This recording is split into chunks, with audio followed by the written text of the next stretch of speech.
Hello, ladies and gentlemen. Welcome to another fabulous Friday Ramblings. I am, of course, your consistent host, David Horridin, aka the Bardic One. Now, with Halloween over, October over, we're going to get away from our thematic months here, even though I did enjoy them, and if we're still doing these Friday Ramblings in a year from now, I will most definitely be doing another October Spooky-thon follow-up. But I want to keep things a little more loose again, allow me to kind of bounce around and cover all the topics that I kind of had to gloss over here and there during October because they didn't fit the theme. Now, one of them real quick is we're going to do a real quick breakdown summary of Nintendo portable gaming. Now, why is that? Because the simple fact of the matter is there's a very good reason why with the very well selling Nintendo Switch, Nintendo has created a hybrid gaming system that serves as both a TV console and a portable gaming unit. And that is because Nintendo portable gaming goes back to the earliest years of the company dabbling in video games. Real quick rundown for people that don't know, the Nintendo company existed before the rise of the video game industry. Their main product for many decades was actually something called Harafuda cards, which is a card game very popular in Japan for centuries, and as such it was a good business for a young company to get into because it was a product that consistently had a market.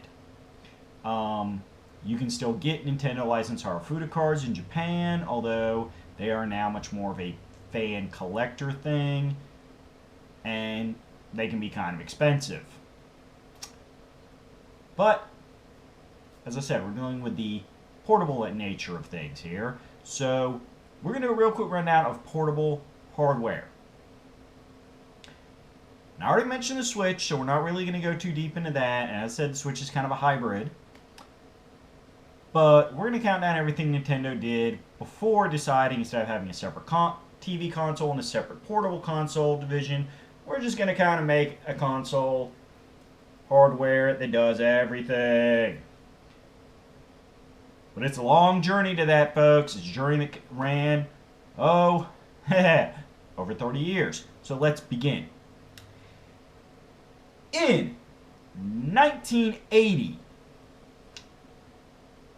and lasting up until 1991, Nintendo released a series of cute little machines that I sadly do not have one to show you, but you can look online. There's all kinds of articles about them, called the Game & Watch. And the reason they were called Game & Watch is that, like a lot of your later Tiger Electronic games that became very infamous and iconic in 80s and early 90s internet culture, or not internet, but gaming culture. There was no internet culture back then. The Game & Watch units were based off a LCD screen, and you would get a single game per unit, and it would also have a working clock, hence the term Game & Watch. You had a game and you had a watch squished together. And these were highly simplistic games, but again, for the time, they were as good as any game you got. There was a lack of color, and that's okay, because, the fact that it was a game you could take with you was a big boon. Now, the man behind the Game & Watch series was a gentleman named Gunpei Yokoi. Again, I apologize to anybody who knows that is not the correct pronunciation. I'm going by what I'm reading. I do not currently have an audio file, but Gunpei Yokoi, who would go on to design many, many, many things for Nintendo before he left the company. He's sadly no longer with us, so please, by all means, rest in peace, Gunpei. You are definitely a sensei to all of us.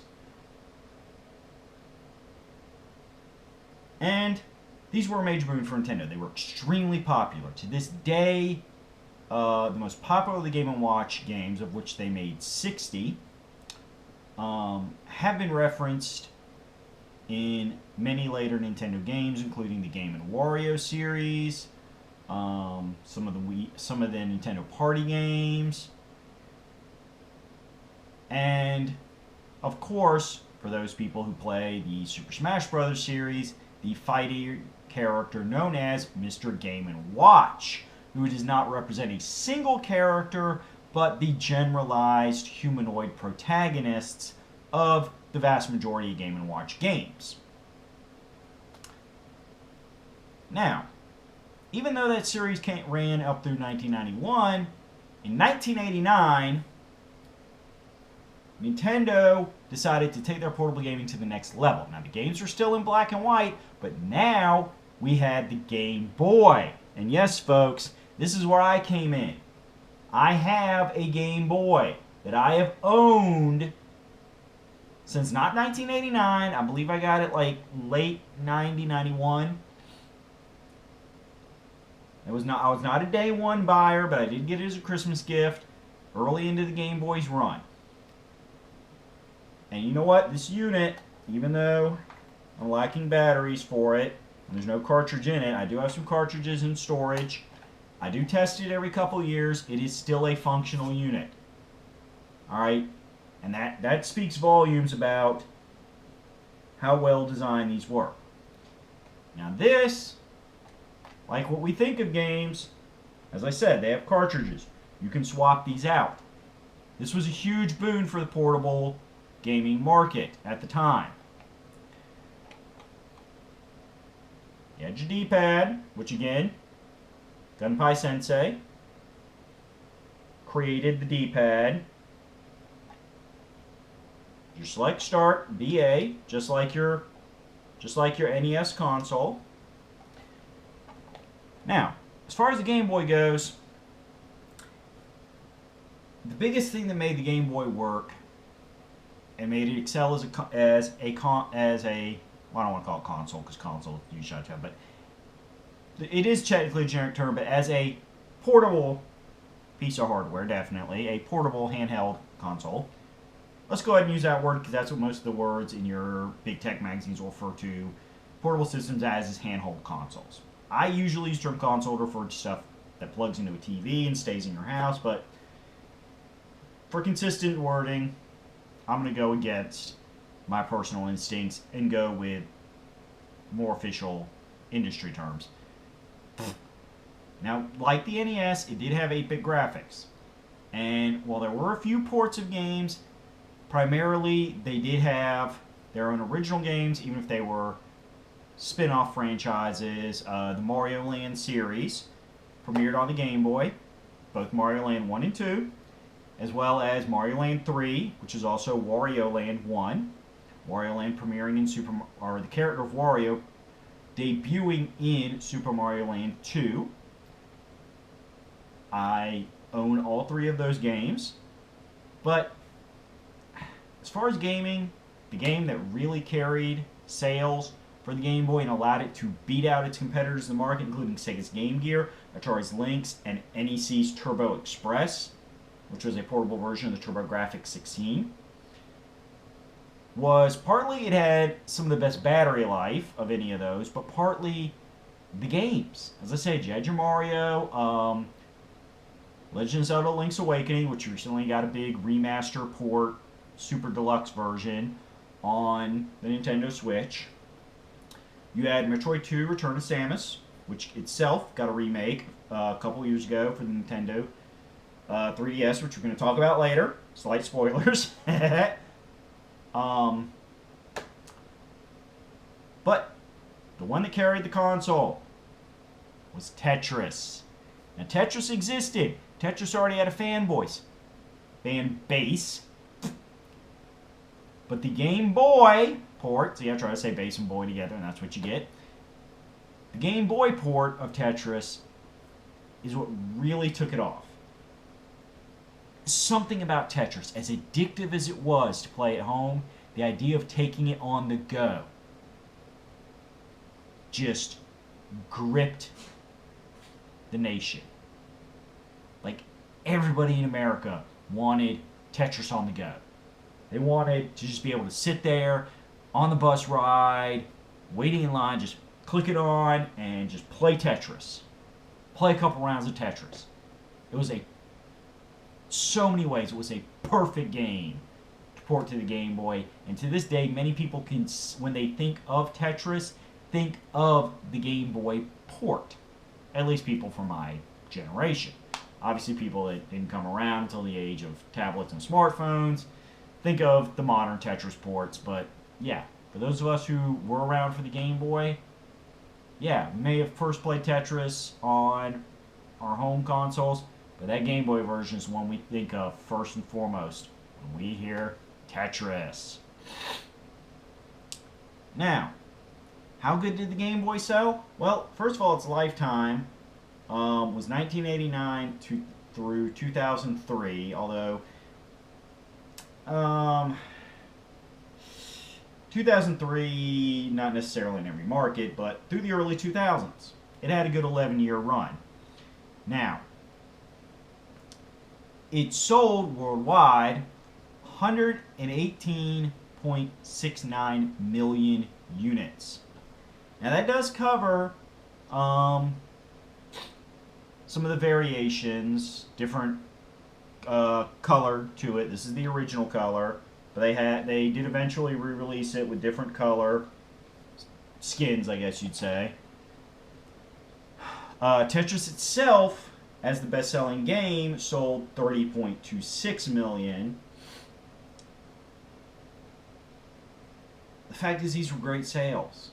As I said, it beat out every other competitor that rose up to challenge it. But yeah, there were some smaller versions as technology got better and the ability to make smaller circuits got better. This would be the Game Boy Pocket and the Game Boy Light. But as I said, except for the physical size of them, there wasn't any major difference, so we're not really going to discuss them much. Now, in 1998, again, 9 years of Game Boy dominance, they decided to take the next step. The one thing the Game Boy was always missing: color. Now again, I got this unit. I don't think I got it in 1998. I believe I got it in around 1999. But very early, I mean, within the first couple years of its lifetime. I'm sorry, my memory's a little sporadic at time with dates. But again, like my original Game Boy, I do fire this thing up every couple years, and it works. Actually, for this one, I have a rechargeable battery pack unit. I do technically have a rechargeable battery thing for the original Game Boy. It does not physically attach like this one, so it's separated in storage. So, don't have to swap batteries with this, just plug it into the charger. Now, Color Game Boy. It took everything that was awesome about the Game Boy and colorized it. It really is. Like,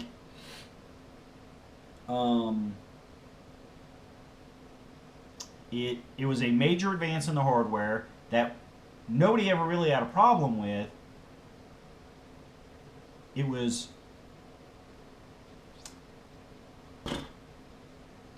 is, as you can see, we're going to do a quick comparison here. Here's my point I'm trying to make. It is smaller and lighter than the original Game Boy, which was a big advantage for a portable system. Now, the Game Boy's primary competitors were the Neo Geo Pocket and WonderSwan, although those pretty much only existed in Japan.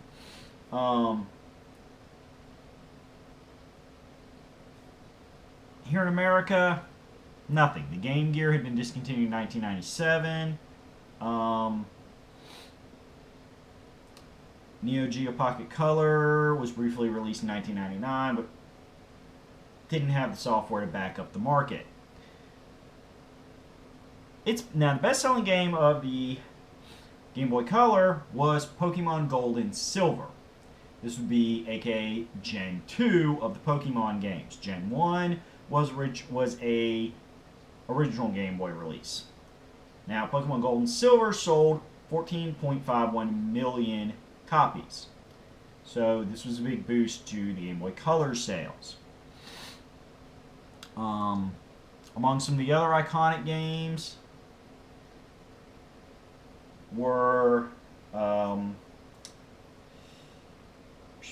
on, let me get my list of games here real quick. Make sure I'm quoting things right, not mixing my games up, because it's been a long, long time. But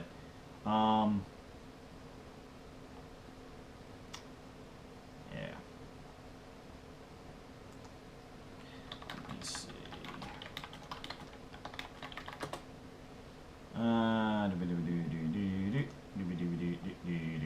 Let's see. Yeah, as I said, the Pokemon Gold and Silver, which sold many, many units. The follow-up Director's Cut version, Pokemon Crystal. You had Super Mario Bros. Deluxe.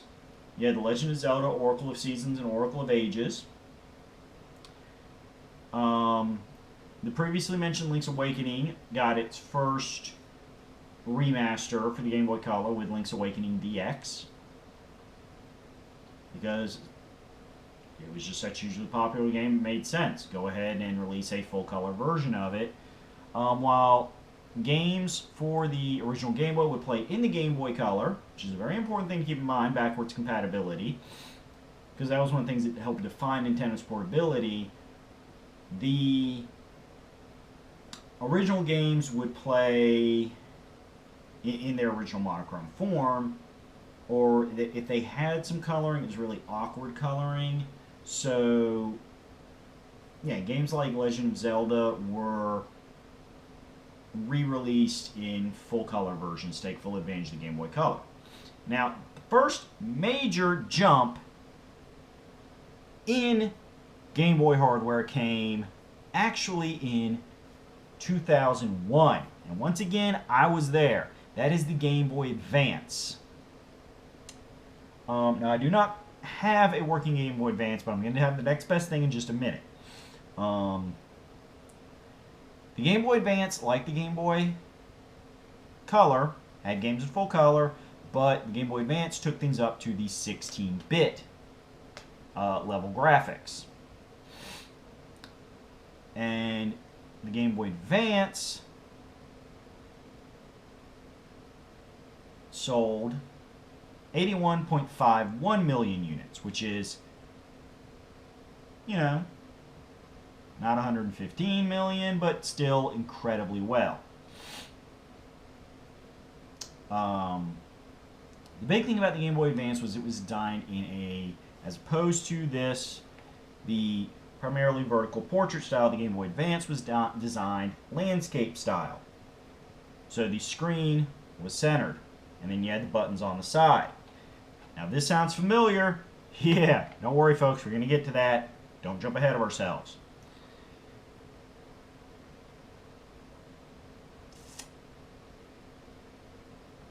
Now, the Game Boy Advance also had backwards compatibility for Game Boy and Game Boy Color games.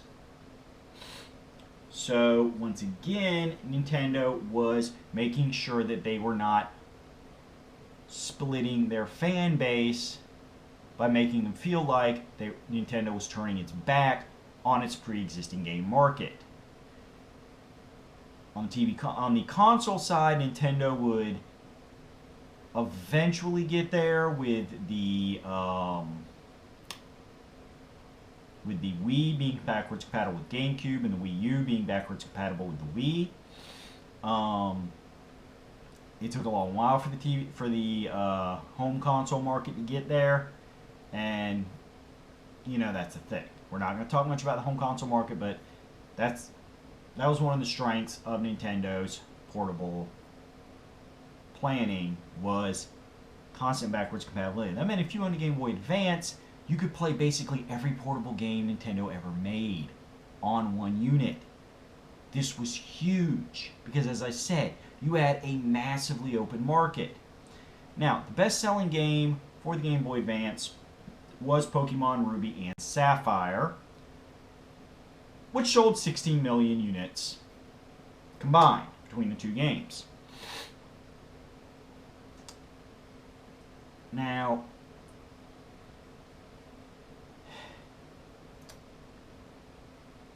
this was an excellent unit. One of the big problems with the Game Boy Advance is that the screen was not backlit, which means that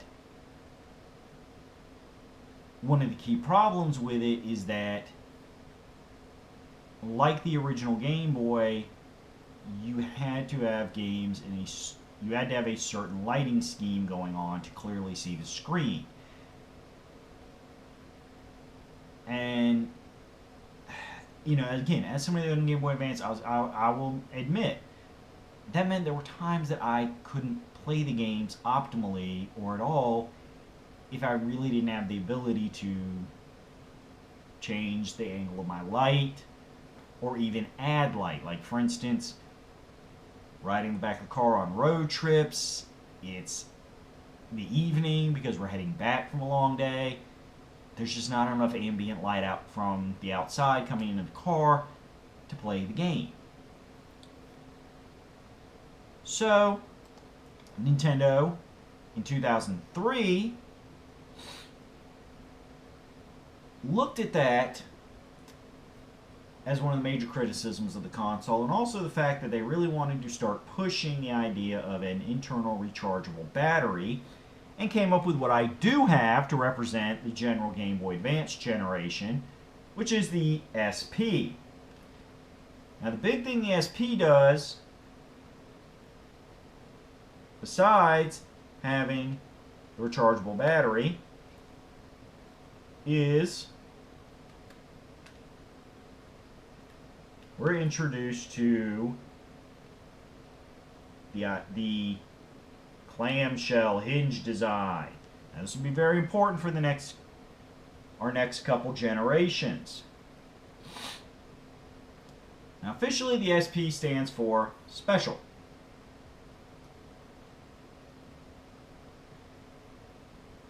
The Game Boy Advance SP was backlit.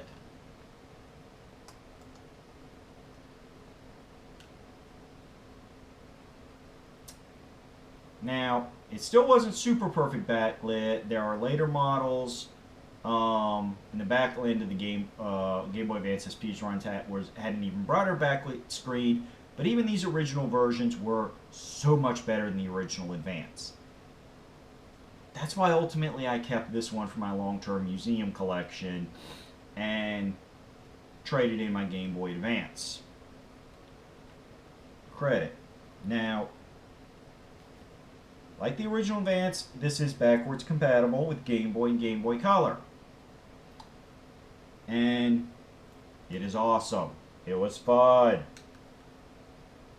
You know, you're still running with the same basic NES controller setup. The D-pad, select, start, B and A.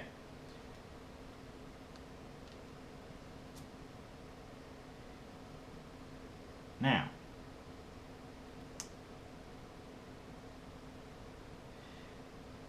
this also really started the trend of having many, many colors for it. I have the original, just silver. Actually, I don't... Excuse me, I don't know if it's original. But it is one of the early ones. I will tell you that because I did get it very early into the system. Your battery life... Now, yes, as I said, this is a rechargeable battery concept, but the battery life is 10 hours of continuous play.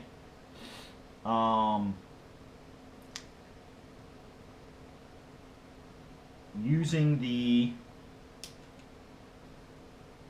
Yeah, see, this one's got some battery life in it, so there's your little screen. You're only going to get the main screen because there's no game plugged in.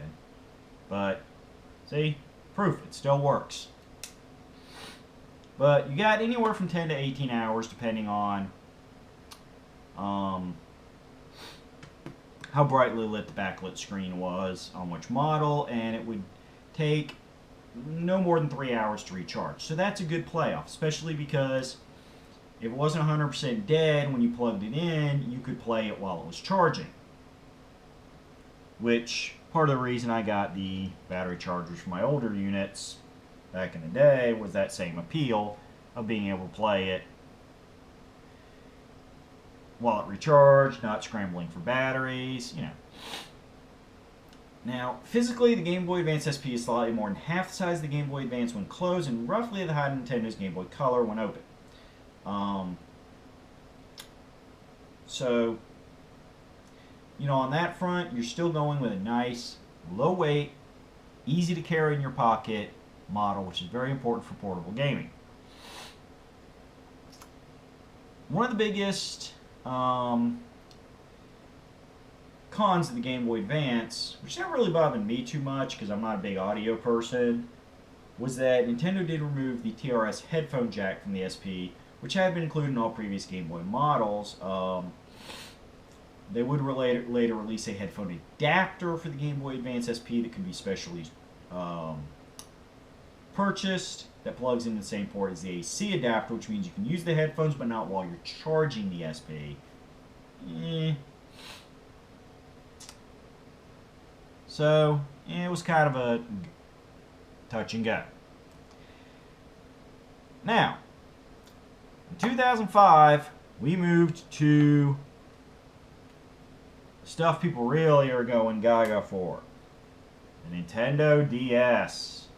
The dual screen. See, now we're getting into stuff people recognize. Because this is 21st century. I do have the silver unit. This is goodness. Now, this brought Nintendo into the era of touchscreen gaming. Yeah, no, this looks really bad, but this is actually a cover, so my screen is not actually scratched.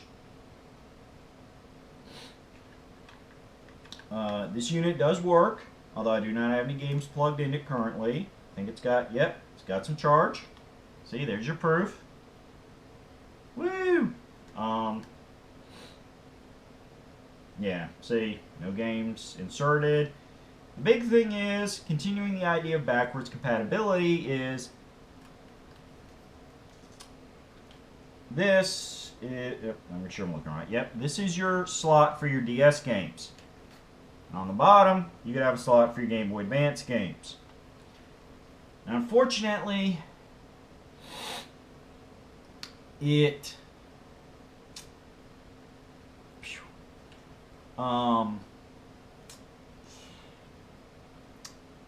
did not have backwards compatibility for the Game Boy and Game Boy Color, so those games finally really started dropping off the market. Now, originally this was meant to complement the Game Boy Advance, which is why it was released within a couple years of the Game Boy Advance SP, and within like 5 years the original Game Boy Advance. But because of the backwards compatibility with Game Boy Advance and the strong sales, it kind of pushed the Game Boy Advance out of market quicker than Nintendo figured. Nintendo would later launch the Nintendo DS Lite, which was a slimmer and lighter redesign of the original Nintendo DS with brighter screens. This is not the DS Lite, it's the original. Yeah, I did crack the casing a little bit there, so this is not a, you know, mint condition model, but you know, I bought this to play, and I played the sin out of it. Now, between the Nintendo and the Nintendo DS,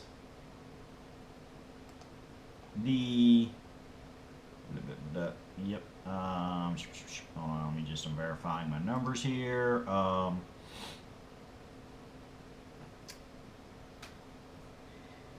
All of the Nintendo DS variant models have sold a combined 154.02 million units, making it the best-selling handheld game console to date. It did eclipse the original Game Boy in that, and therefore it is the second best-selling video game console of all categories of all time, behind Sony's PlayStation 2.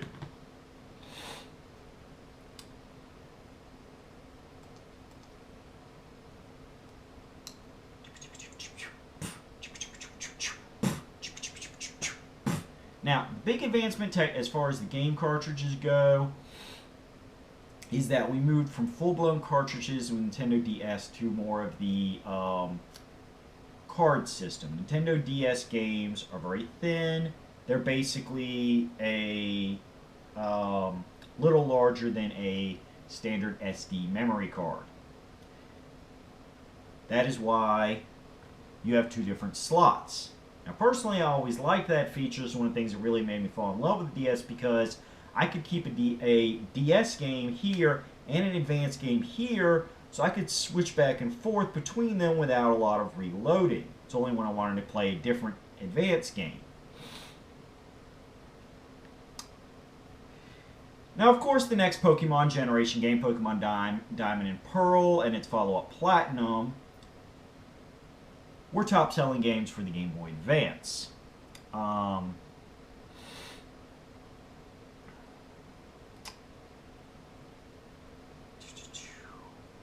The later Nintendo DS-i, which was the third major variant Nintendo DS, in order to make it lighter and smaller, did jettison the second cartridge slot and could not play the Game Boy Advance games. But, you know, that's one of the things you get along with.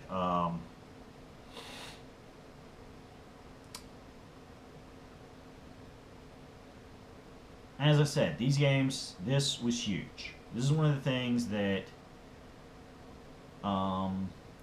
really cemented once and for all time that Nintendo was the leader in portable gaming, and no matter what fumbles may have been happening with their home console market, that the DS proved Nintendo was still a major player in the gaming industry in general because, as I said, second best selling console of all time. Okay? Better than the Xbox or Xbox 360. Probably still Xbox One. I'd have to go check the sales stats, but better than the PlayStation 1. This, you know, basically everybody had a DS. And the other big feature that the DS brought in was that you could connect to Wi-Fi here. You didn't have the full-blown Wi-Fi that later consoles would have, but it was Nintendo's entry into the market.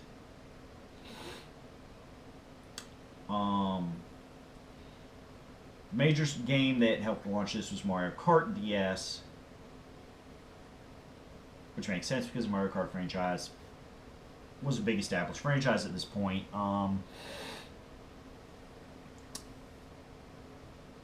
And this, by it working as well as it did, it helped set up both later home consoles and portable consoles use of Wi-Fi to download complete digital games, DLC, as well as like social community features.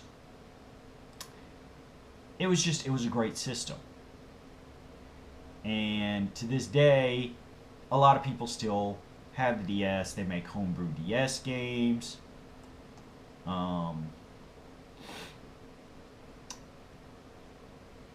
And it's just, honestly, it was, out of the portable gamings, it's probably my favorite one. Just because it was everything that Nintendo had previously done right with the Game Boy and the Game Boy Color and the Game Boy Advance. But now you had the touchscreen gaming. You had their first forays into Wi-Fi. Again, the graphics and the sound took a big step up. The backwards compatibility, actually having its own separate cartridge, which I said earlier was great for dual loading games. Continuing with the rechargeable battery was a brilliant move. Nintendo understood what its market wanted, but they weren't done yet. There was going to be one more generation of dedicated portable marketing. And that is this bad boy. The 3DS. I have worn out my circular pad on this one. It still functions, but since most of my games tend to use the D-pad, and I just use this briefly here and there, I haven't really worried about replacing it yet. It's kind of awkward to home replace this, but it's a thing. What can I say? I play the, snot out of these things. I still play this. I actually have about 3 or 4 games sitting in a stack waiting for me to get to them.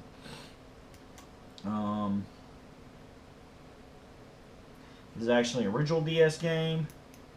Nintendo 3DS did have backwards compatibility with the DS, however, it lost backwards compatibility with the Game Boy Advance. So, you don't have that advantage, but Nintendo 3DS took the Wi-Fi to the next generation, as I spoiled earlier. You can now download full digital games through the Nintendo eShop service on the 3DS, and many Game Boy, Game Boy Color, and Game Boy Advance games are available on the eShop.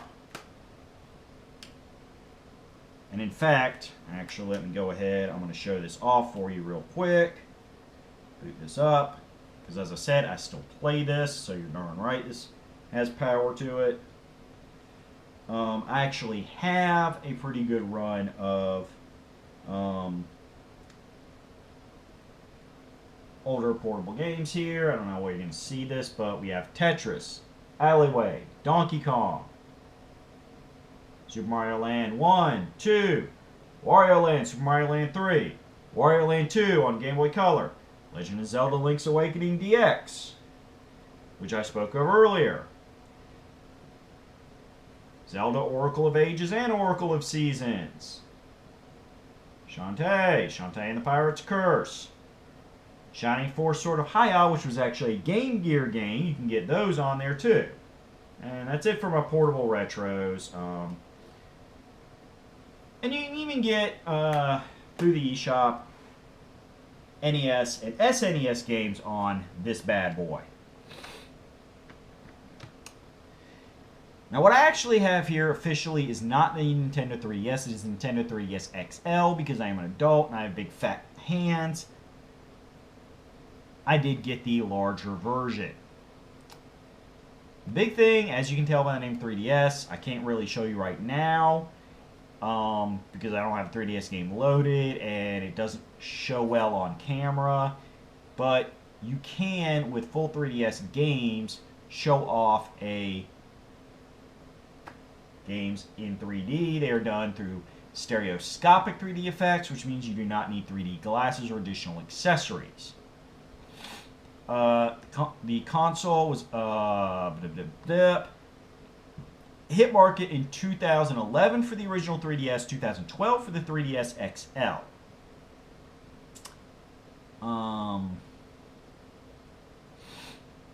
And all models combined sold 75.45 million units. It did not beat out the original DS, therefore, but that is still an excellent number. That number is as of September 30th, 2019, so that is a very up-to-date number. Like the DS, it uses the same, as I said, basically oversized SD cards. Yes, folks, for those trying to read it, it is Dragon Quest VI, a remake.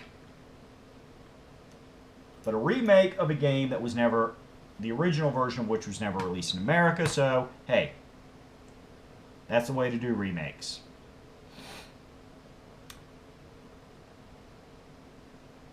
Now, Nintendo 3DS has kind of, sort of, not really disappeared from the market.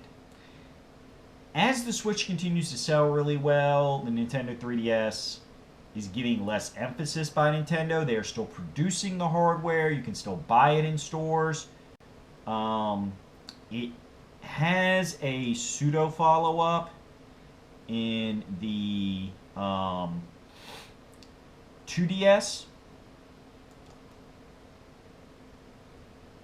which also has its own XL version. The 2DS plays 3DS and DS games, but does not have that stereoscopic 3D feature.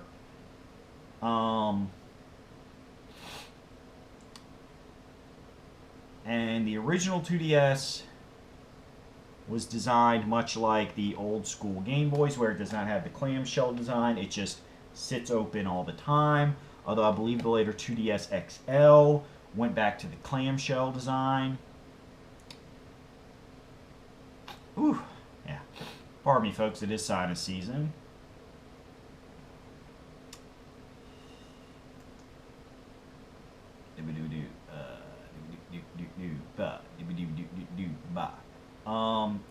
The 3DS with and 2DS with an additional accessory. Supports Amiibo Play, which is great compatibility with the Wii U and the Switch. Both would get a upgrade to the what they call new Nintendo 3DS and new Nintendo 2DS, where they basically added a little they put a better processor in it, and they added a separate button to help with the camera angles on some of the games. Now, I didn't touch this earlier with 3DS. Wait, did they do it on the... Yeah, and the original DS. I do apologize for that, folks, but with these, you did have the coming of the X and Y buttons, as well as the L and R shoulder buttons. Probably should have discussed this earlier. I jumped ahead of myself. But with that, you moved more into a like Super Nintendo, Nintendo 64 style layout. And that's where we sit today, folks. As I said, after the 2DS, which itself is kind of a mutant offshoot of the 3DS, I never got it because I'm perfectly happy with my 3DS XL. If anything else wears off on it, I'll probably upgrade to a new Nintendo 3DS, because maybe new Nintendo 2DS, because I like the clamshell design. It makes me feel better about no damage to the screen, especially when I am carrying it on the move.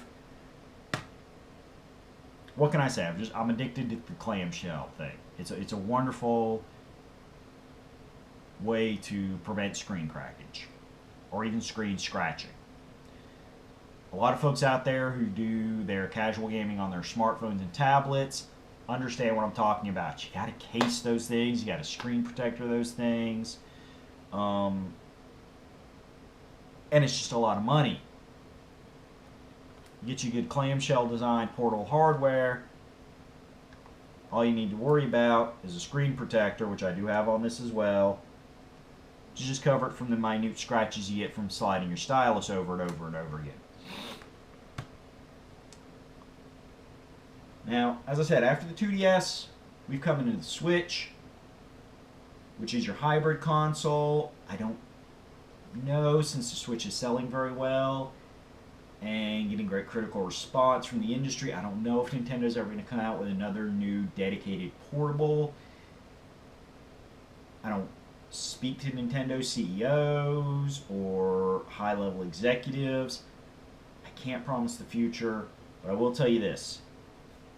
I have been with Nintendo portable gaming going back, as I said, basically, I wasn't a day one launcher of the Game Boy, but going back to the Game Boy. As far as cartridge swappability going, what we think of as consoles, yeah, I go back to the beginning. And in a way, I love portable gaming. I can lay in my bed late at night after work, play some games for a bit, just set it down on my nightstand and go straight to sleep. I don't have to worry about shutting off the TV, having a TV set up in my bedroom, which I used to have. But, hey, you know, you grow up, you expand, you have multiple rooms because you have your own place. It helps make the bedroom kind of its own sanctuary to not have a big glaring TV in there. I'm going to go there.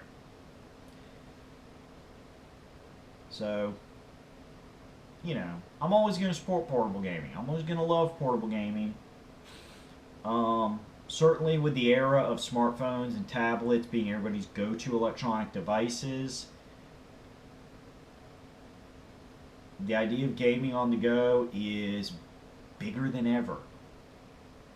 And while certainly I'm not going to claim there's a direct inspiration for it, you do have to feel that deep down inside, there had to be some inspiration from these people that, especially the way some of these games are designed and the way these classic retro games are ported to tablets with modified touchscreen controls. You do gotta feel like even if they'll never admit to direct inspiration, these programs were some of those millions of people buying the Game Boy and the Colors and the Advances and the DS's. Because the sales figures don't lie.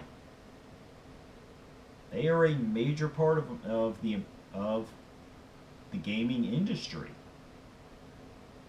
They're a major part of Nintendo's continued success.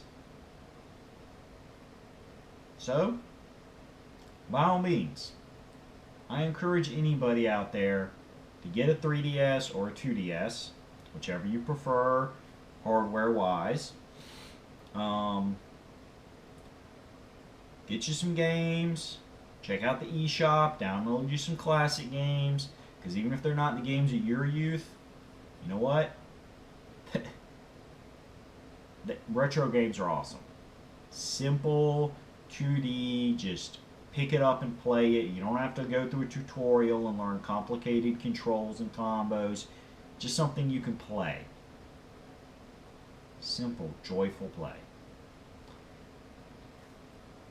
Because that's all you want some days. I'm going to be back. Next week I'm probably not going to talk games because as I said, we're going to move away from the thematics. Since November's the month of Thanksgiving. Hey, I give thanks to Nintendo for inventing some great hardware, but it's not exactly an obvious to see thing. Who knows? I may talk about some Thanksgiving related stuff one of these weeks. But I will be here next Friday. I hope you will join me. Game on. And remember, be peaceful to people. Love each other. And when it comes to your fandom, you can criticize as long as it's constructive. Because we want to grow and evolve. We don't want to have a hate war. Later, folks.